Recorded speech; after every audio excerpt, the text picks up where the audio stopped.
Welcome to the English listening test. Before you begin, please watch the reference video.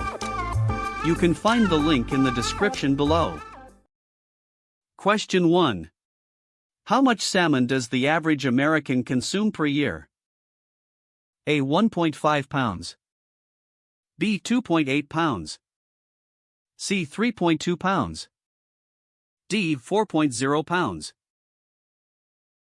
Time to think.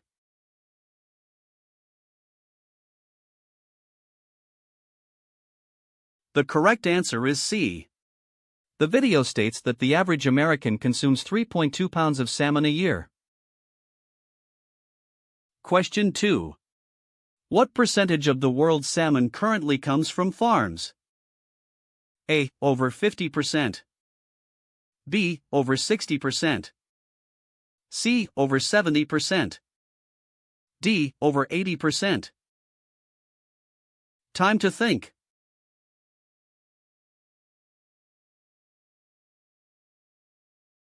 The correct answer is C.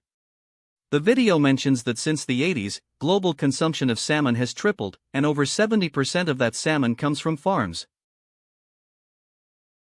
Question 3. What are the main stages of the salmon farming process described in the video?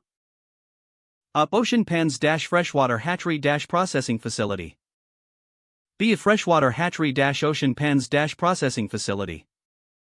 C. Freshwater hatchery - river farms - ocean pens. D. Land tanks - river farms - processing facility. Time to think.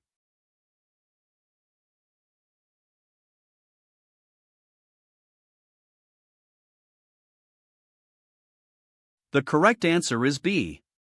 The video explains the process begins at a freshwater hatchery on land where eggs hatch and are put into tanks, then transferred to ocean pens until ready to harvest, 18 months to 2 years, and finally taken to a processing facility. Question 4.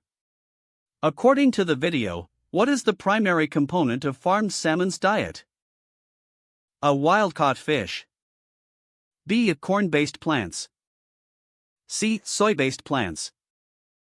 D. Algae and seaweed. Time to think.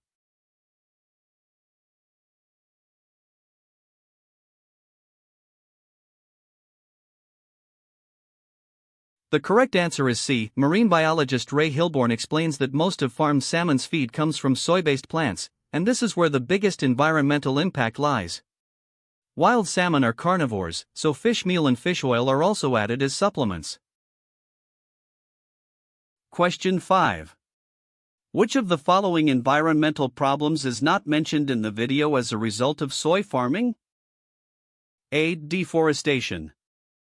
B. Soil erosion. C. Water pollution. D. Biodiversity loss. Time to think.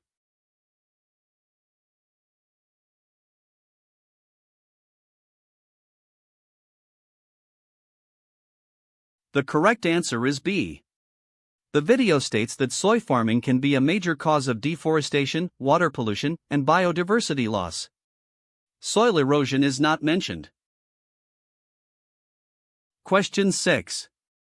What does the video suggest happened to the cage-free egg industry as a result of public awareness about factory farm conditions? A. Cage-free eggs went from 5% in 2006 to 45% today.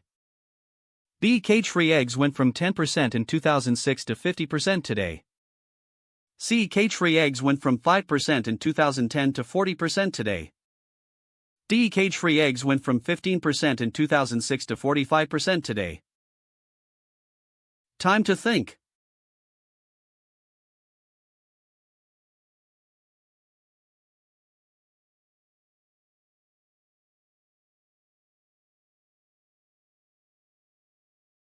The correct answer is A.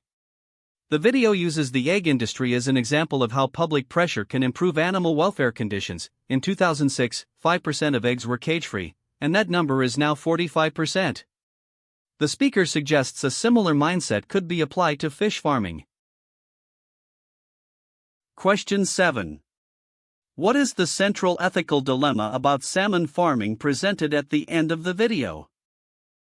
A wild-caught salmon is more nutritious than farmed salmon, but farmed salmon is cheaper. B. Salmon farming is economically beneficial but harms local fishing communities. C. Feeding a growing population sustainably often comes at the cost of animal welfare. D. Salmon farming uses less land than cattle farming, but produces more greenhouse gases. Time to think.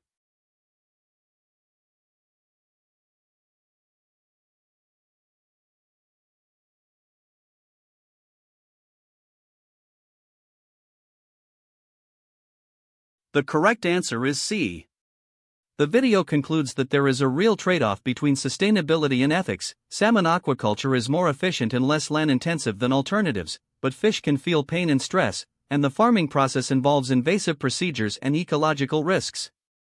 The speaker argues that feeding a growing population responsibly will often come at the expense of the animals involved. That's all for today's test. Comment your score below and subscribe for daily listening tests.